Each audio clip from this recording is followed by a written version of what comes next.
Drama, drama, live. We are live. So here we are. My first hosted live. Very excited to be here. If anybody has joined us, hello there. Welcome. Patty's online. Hi, Patty. Thank you for joining us. So anyway, I am here with Erin from Nomad Life. I am Joe from the 50 Plus Nomad. Oh, we've got a few people joining straight away, which is fantastic. So welcome, Erin. Great to see you. I'm in just outside of San Diego, and you are currently in Bali, I believe. I know, Bali. Yes, good morning. I don't have does anybody in the US put flowers? I should have a hat on or something, shouldn't I? So I'm in I the do. I grew up in Hawaii, so we actually we used to do flowers in the hair every day. So yeah, you Good could, stuff. if you could rock it, you could do it. Yeah. Absolutely, yeah. Fantastic. So it's great to be chatting again, Erin. We did a podcast a while ago now, maybe 6 or 8 months ago, I think. And while we were chatting on that podcast, we started to briefly talk a little bit about travel safety. And we did say we'd do a follow up at some point to talk specifically about that. And we finally got round to it after all these months. And we thought we'd do it live to test out a live because I've been a guest, but I've never been a host, and Erin's been a host, but she's never been a guest. So now we've reversed the roles, and here we are. We're all coming together. Yeah. Absolutely. But just before we came on live, Erin told me that she has just become, and you're going to have to remind me, ESD, a qualified Mhm. ESD coach. So tell us what that is, Yeah. Erin. Yeah. So, yay. So I am ESD is empowerment and self. Yeah, it's empowerment self defense, which is the type of self defense methodology and technique that I really advocate, and it's because it's a holistic approach. We really look at certainly how to defend ourselves if we need to, but really looking at how to avoid and de-escalate an assault before it happens, because we could actually stop an assault from happening 75% of the time if we have tools. And so it's trying to look at not just sort of the martial arts involved and the fighting, but again, how to set boundaries, how to de-escalate, to avoid the situation altogether. So that's really what we want to do. All right. So before we get into some of the tech, because I am actually intrigued of some of those sort of tactical and technical things that we do, let's talk about why this is actually a passion of yours. Why is this something that's really important to you?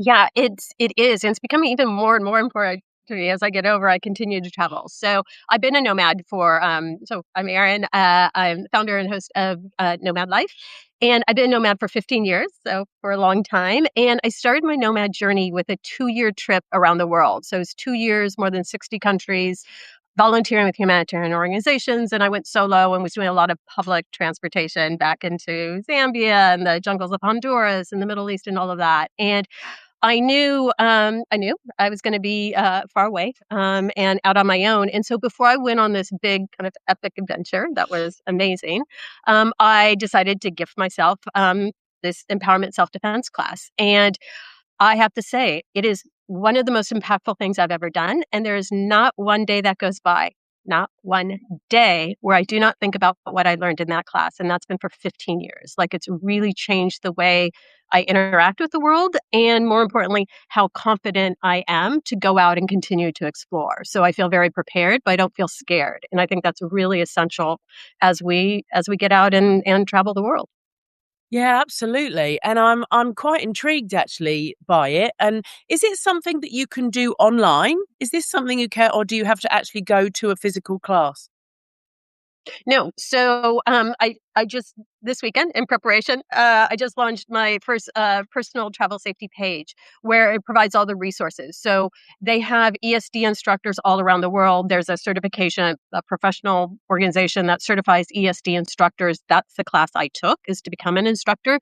But before I became an instructor, I just took the class, and that was in person. So that was 3 days, and it was very difficult. It was over 3 days. It was more than 15 hours. I was in the class with 11 other women, and all the women in the class, and we're talking about a student who went out to take out the garbage. We're talking about a mother who, two small children who had a restraining order. We're talking about a belly dancer who was working late at night by herself. And we're talking about a mother and daughter, age 12, who had an incident at that age and wanted to join. So we're talking about these women who took the class as part of the healing process. So if you've had a trauma, if you've had a violent incident in terms of personal violence or assault, or harassment, something either verbal violence, then a lot of people take the class to actually work through it and to change the outcome. And so what that does is not only were we taken down and taught to fight, and there's videos of my training there and me learning to fight on that page that I just put up. And so not only do we learn to fight, but we also learn how to, like I said, survive and heal from assault. And so not only did we get bruised because we got tackled and taken down again and again and again. So after the 3 days, I was completely bruised physically. I was emotionally exhausted and I was mentally just fatigued because it's harrowing to be with these women and you're reliving your own trauma, but you're also reliving theirs to provide them with strength and community as they're going through it. It is a really amazing opportunity. And so there are those courses and they're all around the world. So again, on the page, there's a directory. You just put in your country and you go. Now, the thing is, the classes are expensive. I took it 15 years ago. It was $500. Nonprofits run it. It's absolutely worth it, but it's out of reach for a lot of people. I know, like I said, it was so impactful for me that after I took the class, I actually gave 2 scholarships to other women who could take the class because it was really, really meaningful. So if you can, if you have the time, if there's an instructor in your area, if you have the funds to take it, if you don't, you can apply for scholarships to do it. And it is really, like I said, I cannot advocate and endorse it enough. Obviously, I'm a true believer. But if you don't, I'm actually working for My Power now. So not only did I take the class 15 years ago, they invited me to come to volunteer with them. So I volunteered with them. I worked as a consultant for them on and off. And now I'm actually helping them build an app. And so we have a free app based on empowerment self-defense that's out in the world. And so there's links there for, Google and Apple to download the free app. So there is free training online of the first 5 lessons that will give you the basics. And again, super important for us to make it accessible for everyone all around the world. Sure. And I just put the link to your personal Thank you. safety page in the chat, but I'll also put it, when I promote the live and put the live on a page, I'll make sure all the links and everything are there for people to get to. So, I mean, is this just, I know there's an awful lot of solo travelers out there now. Is this really just for solo travelers? Is it all for all travelers? I travel with my husband. Is it just as relevant for me traveling with my husband as it is for solo women traveling on their own? Yeah, for sure. It's for all genders. I mean, we know statistically, women, you know, 85 to 95% of the time are the victims of assault. So we tend to focus on women, but it's not solo travelers. I know when I was traveling with my boyfriend last year, he was like doing things that were not like really situationally aware, and he was actually putting us in more danger. So I was actually more in danger with my boyfriend, who was a little bit clueless, than I would be by myself, where I'm much more aware. So no, it's for all genders, all abilities. We in the app it talks about all abilities to make sure there's all kinds of ways we could defend ourselves. But most importantly, it's especially important as travelers because a number of factors. One, we don't know where we are a lot of times, like literally don't know where we are. Like I don't know where I am half the time. Like what street am I on? If I had to run away, I don't know which direction to run. If I get lost, I don't know which are the safe neighbors. So geographically, you don't know where you are. A lot of times you don't know the language or the culture. So you misinterpret cues. You aren't always attuned to the culture and the language that's going on around you. Also, you're disoriented. We're jet lagged. We're confused. We don't know where we are. We're carrying our bags. You're like, a lot of times you're a little bit, not out of it, but dealing with a lot. And so we're not always as cognizant as we should be. And we don't have a safety network. If I'm in my hometown and something happens to me, I could run to my auntie's house or I could go there. I could call for help. But in a foreign country, we don't have that safety network. And then, Clive, the other reason that's really important is that we actually don't know the situation with the police, right? And so we don't know how our safety apps aren't going to work necessarily. We don't know how to report to the police. I've had several instances where I tried to go to the police before, which didn't. Once was in Hong Kong when I was very young, and an incident happened, and I went to the police in Hong Kong to report it.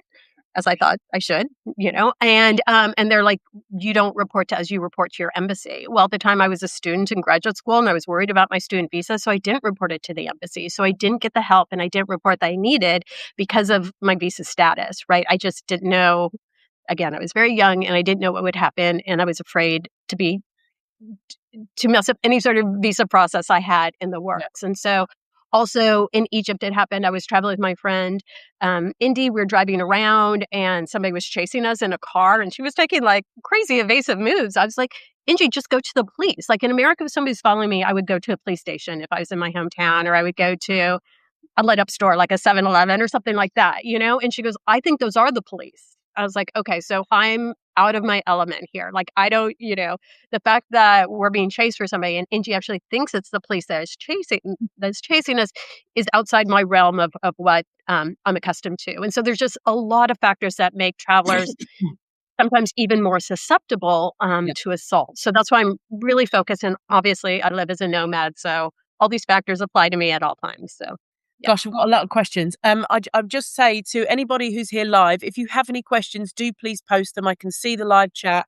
um, in my eyesight. So if you have any questions for Erin, do please post them and I will ask as we go along. So a couple of things come straight to mind, Erin. Um, for instance, the police one. That's a great one because I'm ashamed to say that just a little bit about why travel safety has become to the forefront of me. I've been living in Thailand for years. I've been living in Asia. To me, it's like the safest, part of the world ever. Um, and then all of a sudden, I come and start traveling through South America, and I'm suddenly very, very aware. Um, and my husband is an Australian, and he's quite tall, and he's a little bit arrogant, Aussie kind of ruled the world type guy. And so I was worried before we started traveling that he would put us in situations because of his confidence and arrogance. Bravado. Yeah. Yeah. Mm, And actually, he's been brilliant all the way through. He was right. actually incredible. I asked him, could he please just be very aware as Mhm, we traveled around, and he became a little bit more paranoid than me. Actually, I think I mhm, actually got quite relaxed into the countries quite quickly. Felt mhm. more than I should have done, and he actually became probably a bit more aware than I was. Um, but I'm ashamed to say that to this day, through Brazil, Colombia, I don't know. I wouldn't have known how to call the police. If there was an incident, Mhm. I would Yeah. I would know what the police number was or what's the emergency number. I didn't find that information out. I didn't go there thinking, "Oh, I should Mhm. know how to."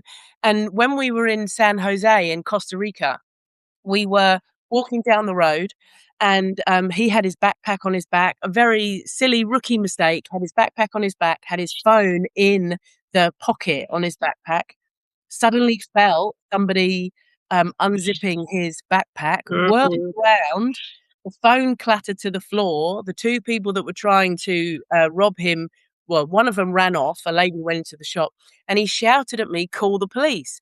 Well, straight away in my head, I'm thinking, what's the number? What he Yeah, meant is yeah. Call who? Yeah. What? there were 2 blokes literally just 100 meters away from Mhm. the road, and he meant go and I didn't know they were there. Thankfully, there was Mhm. a taxi on the other side of the road shouting at me, Yeah. "Police, police, police," and pointing. So I Mhm. down the road and grab the police. But that's a really interesting point you make about that because when we're traveling, I'd be interested to see how many people in the chat do before you go traveling, do you research and make sure that you know how to call any emergency services? Because I ashamedly have traveled all the way through South America and do not know. Now I'm obviously in the Mhm. US and, you have a very famous number because I see it all over the movies. But through these other countries, I just didn't know, Mhm. didn't even think. Yeah. So Yeah, I do. I just ran a trip myself, hosted a trip to Bhutan, and as part of the orientation package, we actually did include the numbers for the police, for the hospital, the location of the nearest hospital, so that they could show it to a taxi driver. So it is part, and we could talk about, and I have some props here and things like that to talk about an emergency safety kit that you should always have on hand. It's what I have on hand. I don't always look up the numbers beforehand. I did when I'm responsible for other people, but sometimes for yourself, you're kind of like, but it's a great idea. Definitely the consulate is again, in these, the police isn't always your best choice. Sometimes the consulate is the best choice, and I'm always aware of the consulate for sure, Yeah. So or the so embassy. I was gonna ask you, can you talk us through some of the, obviously, you've got the physical side of it, but can you talk us through some of those strategies that we probably need to be a little bit more aware of when we're traveling, that have changed your travel so much that you've been saying that, have imprinted on you for so many years? What Yeah. are some of the key things we need to be thinking of to be safer when we're traveling? Yeah. So ESD really talks about five principles, and I'll just talk about a few of them. So it's really about thinking. It's like thinking, yelling, running, fighting, and healing. Right. So we don't want to fight. That's the last thing we want to do. We want to avoid the situation. We want to de-escalate the situation if we have to. We want to be prepared to fight. And then if we do fight, our only goal is to survive. That's Sure. our only goal. Doesn't matter what we should have done, what we shouldn't have done, what we're wearing, what we're not wearing, what we did. If we survived, we're winners. That's all we're trying to do. But again, there's a lot of things we could do before that. The first and foremost is situational awareness. It's like you said, like your husband knew the police were there. You didn't know they were there, right? And so it's actually being aware of where you are. It's noticing if somebody comes up behind you. So like in dark, I was just in the Gili Islands, and I was in Gili Air, and it was really dark in some parts of the island, even at like 8 or 9 o'clock at night when I'm walking home after dinner. And I would look in the light, and I purposely walk in the middle of the road, not in the sides, right? Because you could be grabbed from the sides. Also, there's really large monitor lizards. Also, don't want to encounter those. So I'm walking down the middle of the street. So that's just a strategy right there, right? So that you have time if somebody comes out before. I'm also constantly looking behind me at the shadow, so I could see from the shadow if somebody comes up. Again, that's just something now I naturally do. Don't walk to the sides, walk down the middle.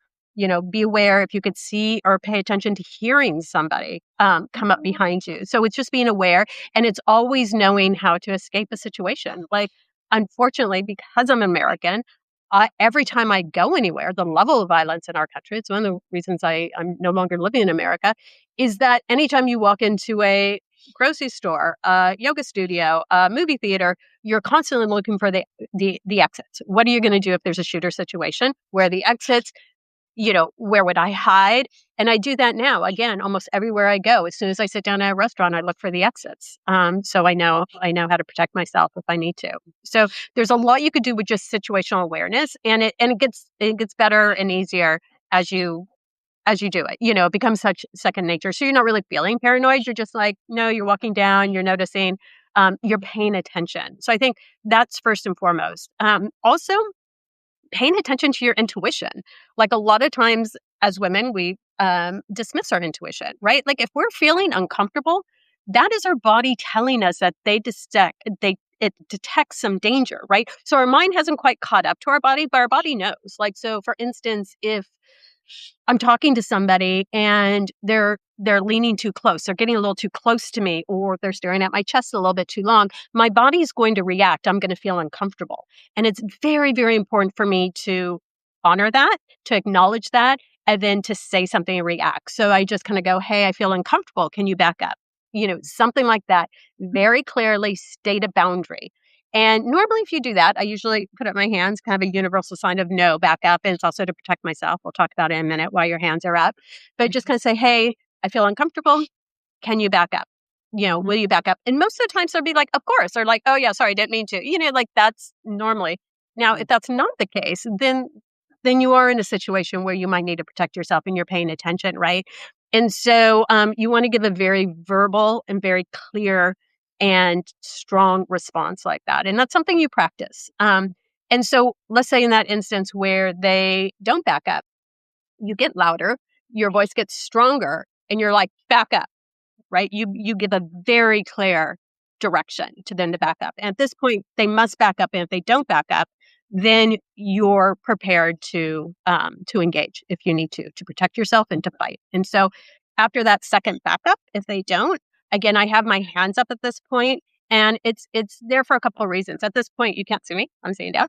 But in backup, I also at this point I would get in what we call the fighting stance. Now, in ESD terms, we talk about as the safety stance, but we just kind of at that point I would move in, so my legs are a little wider. I'm balancing and I'm doing one foot in front of another. And this is in case I need to defend myself. I'm going to have power and I'm going to be able to turn and pivot and run. So on that second time, as I go like this, I actually get in this safety stance as well, so that my body is balanced and I'm ready to protect myself. Now, again, this is really important for three reasons. One is you can defend yourself. If they come to strike you or to touch you, well, wash on, wash off, wax on, watch out. Yeah. You're here to actually kind of block it, and that works. It's kind of a chop, right? And so chop it, chop it, chop it, chop it. Whichever way they're coming, it does defend you, or it defends your face and your head if a blow is coming. It also puts you in the position to fight. So if I need to, my hands are here, so I could do a heel palm here and go like this and hit them on the chin or the nose. Right, I'm there. It's going to get power, and I'm right there ready to strike if I need to. Now we have to react. It's very important that we don't freeze. It's something that I continue to work on, not freezing, and we Mm. yell at the same time. Also, my voice, very difficult for me to raise my voice. I grew up in a family. We didn't yell. We didn't, we don't talk loudly. I was taught it was unladylike. And so for me to yell, it's something I actually practice. And so again, going back to the stance, you're defending yourself. You're in the mode to strike, and then you're easily pivot to run away. And those are the two other things. So it's the situational awareness, and it's the using our voice. Our voice is the most powerful tool we have. Mm. And I go and I practice yelling. Every time I go home with my mom, I'm like, let's go to the beach and we'll start yelling. Let's practice using our voice. Yeah. When I was saying in Gili Islands, when I was walking down the road, I start talking to myself. Not to calm myself down, although sometimes it does help, but it's actually to get my voice ready in case I need to yell. I'm not starting from silent, right? So those are things that you learn to prepare yourself in case you need to react quickly. And That how was a about lot. That's great. No, I wish I had a notepad because I'm kind of thinking of questions as you're talking, and then I think of another question, and then my first question has gone out of my head. So I want to ask you. I want to talk about the freezing element, and because that is an issue. That whole kind of because I kind of did when my husband was like, "Get the police." I was like, "What?" And I was stood there like, "What the hell's Yeah. going on?" My reaction was not very fast. So I want to talk about the freezing, and the other thing is I want to talk about tools. You talk about your voice. Yeah. Anything else? I mean, when my daughter first moved to London, her question, and she researched it online, was could she buy some mace or something? And of course, it's completely illegal. You're not allowed to carry chemicals around in your handbag. Um, Mhm. so, whistles or anything else like that? Do you carry? So, if we can talk about those, are my two questions. So, one at a time. Let's start with tools. Any other tools other than Mhm. you think are helpful to carry around? Yeah, so I have a little, safety, package, so it's called an emergency, safety kit that I use, and I just have it at all times, and also, I'm a nomad that lives out of a carry-on my entire life, so everything I own lives in my carry-on, so we're talking about small, so there's 3 things, that I have, a little show and tell. The first thing I have is a doorstop. A little bit dirty, goes on the floor. I keep it in a plastic bag, and that's because if I'm going to a new Airbnb, a hotel, something I'm not sure, I just put the doorstop on the inside of the door. It just helps me feel it just is gonna stop them a little bit more. I actually did a post again on that page. There's personal safety tips and then there's travel safety tips. Under the travel safety tips, I wrote a whole article about the safety review I do every time I go to a Airbnb and what I look at to make sure it's safe before I feel. And there's 5 or 6 things that I check out. And one of them is the doors and the lock. And if I feel like it's not enough, and sometimes the doors open in and out, it doesn't work, but I do use the doorstop actually quite a bit. And I just carry it with me. So first and foremost is the doorstop. The second is I carry a personal alarm with me always. And it's like a little pink grenade, and you pull out the pin, and it's really loud. And I always have it on me. And if I'm walking, and I would say a couple times a month, when I'm walking around, I take it and I just put it in my hand as I'm walking, right? It's small. Nobody sees it. And I just feel a little bit more comfortable if at any time I'm feeling threatened or uncomfortable in any way. I just use the alarm. Now, also, if I'm in a place for some reason I don't feel safe, we don't want to stay in places we don't feel safe, but if I am, I just put it on my bedside table and it helps me sleep a little bit more that I could just reach it. Like, for instance, a lot of times I stay in a place with a loft. If it's upstairs, there's no escape route, right? That's one of the things I look at, right? There's a loft, there's only one way in and out. And so I'll carry an alarm. And then the last thing I do, so this is actually just something I already have. So I love coffee. I travel with my espresso maker. So this is the top of my espresso maker. So it's not anything extra. But what it is I use it as a little bowl everywhere I go. And that's to put my keys in. Because when you're traveling and you're changing rooms and, houses every few weeks or every few days or months or whatever you do, there's not always a place for your keys, right? Is it by the door? You don't want to leave the key in the door. Like sometimes there's a key, like there's always different. So I know, like, I just put this in a very visible place. It's easy for me to see, and I put my keys inside. So if anytime I need my keys very quickly, I know it's in the little red bin, right? So Mm, a couple, three very simple things. No weight, they don't take up a lot of room, and yet they provide me a lot of safety both in the house and as I'm walking around.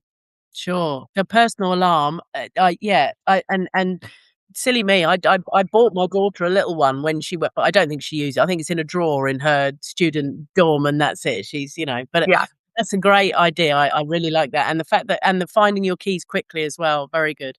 Um, Mm, I always remember actually years and years ago, my husband and I went and stayed in an Airbnb. I think it was somewhere in Hawaii, but it was really off the beaten track, and it was just a house mm, in the middle of the woods, and there wasn't another mhm, house miles, and I don't think I slept all night, and he was like, "Oh, you've watched too mhm. horror movies and all the rest of it," but I was like, "Oh, so nervous." So, Yeah. before we get to the freezing, let's talk about Kat's question where she says, "How do you practice situational awareness without it turning into hypervigilance and fear?" Because our brains can take us to a different place sometimes, like with Hawaii. We weren't really in any we were I don't think we were in any danger, but I was like, we're in the middle of the woods and anything could happen and somebody could break in. And, I ended up not sleeping. And that was absolute hypervigilance and fear, which was just ridiculous overthinking. So how do we do that without becoming a completely neurotic? Well, I think what's important is that it becomes second nature to us. So it's not hypervigilance, it's just how we live our lives. And it's just becoming aware. So that's why it's like situational awareness. It's not hyper awareness, it's just situational awareness, right? Where am I feeling a little uncomfortable? Is the street a little dark? Should I take out my alarm in my hand? Now, I don't feel afraid. And part of the reason I don't feel afraid is because I have the training.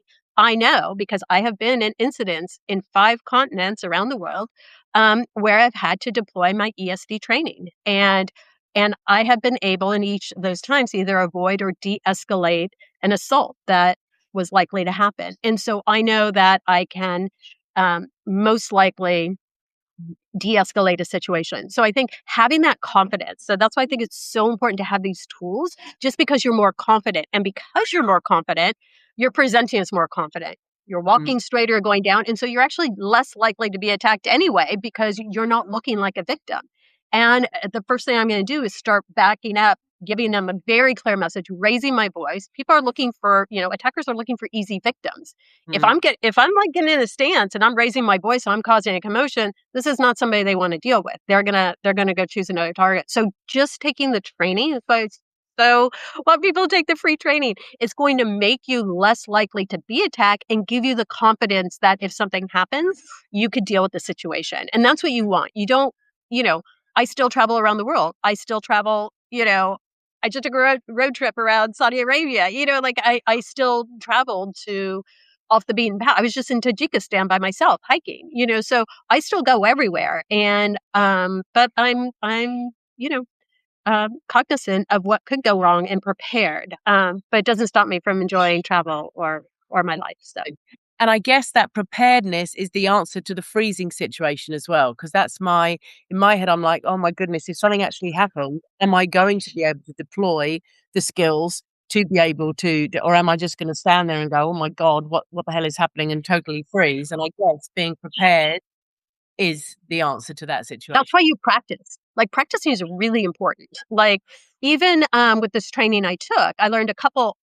Now I know quite a few self-defense moves, but I learned a couple new ones, and I'll be practicing them. There's like a 21-day challenge, and I will actually do the 21-day challenge where I practice the moves. And so what you want is the muscle memory, right? You don't because you will freeze, and so you want to immediately, punch or strike or use your voice. And so it's actually learning the moves and practicing the moves. Like I said, like every time I go home, I was like, let's go yell. Let's go to the beach and yell, Mom. She's in Florida. Let's go, we're going to go do it. I'm speaking at Banksco Nomad Fest in a few weeks, which is the largest festival. And I'm speaking about travel safety, and I'll invite people to come to the meadow on a Saturday if they want to practice yelling. Let's get together and practice yelling. Let's get together and practice our voice. That's why when I'm walking down the street late at night, I'm talking to myself. I'm warming up my voice so that I don't freeze. And so it's really just muscle memory. Yeah. So when you say you've been in incidents where you've had to deploy it, have you actually found yourself in incidents where you've had to get almost to the physical stage? Uh, yes, but mostly not. Mostly I'm there and I'm ready. Um, Yeah. Honestly, the situational awareness is going to decrease everything. Like if I'm feeling unsafe, I just pop into a store and I just wait. And then I ask the store owner to call me a cab. Like I've been all throughout Sub-Saharan Africa, on the, back roads traveling by myself. And some of those bus stops are pretty crazy in Malawi and Zambia and Mozambique. They're just, I'm a little bit of a fish out of water. I don't know what's going on. As I'm pulling up to the bus station, I'm in the bus. As I'm pulling up, I'm noticing a couple like supermarkets, a hardware store, places that will be safe. As soon as I get out of the bus, I go to one of those safe spaces. I relax. I say hello to the owner and I ask them to call me a cab. So those are tools that you learn to like de-escalate. Also, setting boundaries and using your voice. If you start yelling, and I've gone out of the car where I've had to jump out of a moving car, for instance. Really important that you don't hesitate, that you act. Jump out of a moving car and start screaming and creating a commotion. That definitely saved me in that instance. No doubt about that. Oh my goodness. Yeah. Have you got I don't want you to be scared. I don't want you to be scared. I just, just learn the tools and techniques. Yeah. was that recent or was that a few years ago when you had to Yeah, jump that out? was during that 2-year trip that I took. Yeah. Yeah. So that was quite a year, 12 years ago or whatever. Yeah. Wow. Um, and any tips for, obviously we don't know where we're going in a lot of countries. I always find I've recently started um, working on understanding the voice. When you've got your Google Maps, so you can put your earphone in your Yeah. ear and put the phone in your Hmm. pocket and just listen. But it's not always as accurate as actually looking on the phone and seeing where you're going on Google Maps. Um, that is a challenge when you're in a place and you don't actually know where you are or where you're going, and the Hmm. best routes to go. Any tips in that scenario? Is that a similar thing where you'll head into a local store or something like that to try to figure out where it is Exactly. That's what I do. So like you, I use the audio. So I look at the map beforehand and I'm like, okay, I'm going to take the first right, the first left, and the first right. And then I'll like do a little recon, right? So I get there and I follow it. Just again, it's in my purse and I'm listening. If I don't know where I am, I don't stand on the street with my phone. I step into a store. I take out the phone. I'm like, okay, it's down 2 more blocks. And then I turn left and then I go and then and to me, it's just like, you're wandering, then I don't worry about it, right? I'm listening to the instructions. If I don't know where I am, I step aside into a store. There's always a store everywhere, or you just step aside so that, hold your phone down, and look and then put it away and continue. So it's just taking a moment to stop and removing yourself so that you're not a target. Yeah. Yeah. And with your extensive traveling, Erin, have you found that um, uh, are there more specific areas or places that are a lot less safe than others? I know you're very encouraging of travel to everywhere around the world, but have you found that, there are places people just need to be a little bit more aware, and not just what we hear in the news, because, Brazil was absolutely fine. "Oh, Brazil's a dangerous country." I'd say, "Look, yeah, it's got its dangerous edges, but to be honest with you, I didn't feel any secure in Brazil than I do in London right now." Phone napping and stuff like that, the big opportunistic crimes. I really didn't feel any less safe in Brazil than I did in London. But are there any areas or countries where you feel you've had to be hyper vigilant when traveling through, and that people just need to consider thinking about travel? Yeah. So, two things. Number one, people are good. There's a lot more good people than bad people, and there are good people everywhere. And, again, I was assaulted in in Africa and in Russia and in America and in, Asia, all regions and Middle East. And so, or avoided assault and, either assaulted or avoided assault. And so, there are more good people that will come to your aid for sure. I absolutely believe that. Absolutely believe that. But the most dangerous country is the United States. That is the instance where because of the prevalence of firearms, where I had the most violent attacks, where, I had gun incidents and things like that where you have to deal with. And that the first thing you want to do is, if you can, turn sideways. So if somebody has a weapon, first thing you want to do is turn sideways because you're protecting your vital organs, right? So that's the number one thing you want to think about, if somebody has a gun or a knife. So turn sideways. Again, you're kind of getting in that stance anyway. What you really want to do is run. Honestly, if at any point, run away. That is your, yell and run. That is really what you want to do. You don't want to engage in a fight, unless you have to. That is the last resort. And again, you're not fighting, to survive, or you're not fighting to the death. You're fighting to survive, right? And at that point, you fight and you fight and you fight until you are safe. Yeah. And, it's crazy that you say that the US is the place that you've had the most. The only real unsafe incident I've had in the last, I don't know how many years, was in London, in my own hometown. And that was by Really? a woman who was just completely off her mind on drugs and what have you in a park, who wanted to steal the dog I was looking after at the time. Yeah. And she looked at me and grabbed my throat, and I just started, "Oh, help me, help me, help me." Good. Good. That's it. That's what you want to do is yell. Yeah. Perfect. And although Yeah. nobody came to help, she, because I guess I was yelling and I wouldn't let go of the dog, she just let go within a few minutes and walked off, Right. because You were not an easy victim for her, right? You're causing a commotion. You're going to fight. You're reacting. Again, that's the most important thing. You don't want to freeze. We want to react. And anything we do will help us in that situation. yeah, So I'm yeah, sorry that happened. That's scary. Like, and how can you even know that? You're out walking the dog and somebody's choking you, right? That's not something you can prepare for, which is why you just want to be sort of confident that you're going to know what to do. And you did the right thing. it was crazy. And yeah, it was really scary. And, but the funny thing was for me, I never thought that I would protect a dog with my life. And my God, I wasn't going to let that dog go.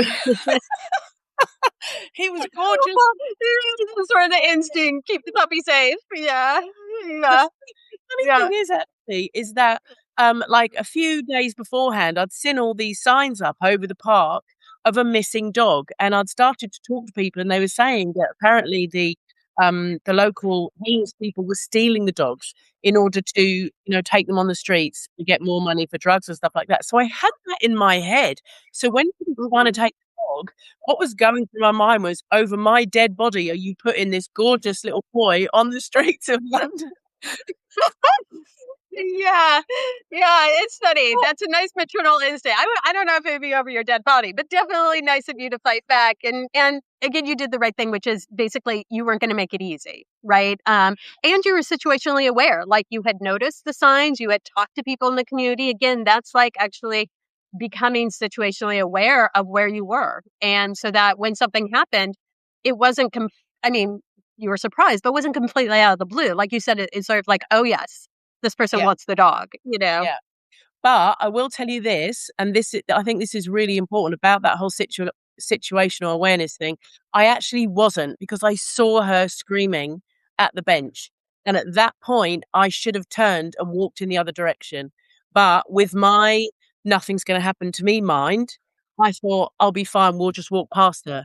But now, having been through, and I don't want anybody to ever go through anything that causes them pain or whatever. But I do think sometimes, what's the song? What doesn't kill us makes us stronger, And so now, having through that, Well, rather we than learned, right? You learned. Yeah. manage it, Just avoid it.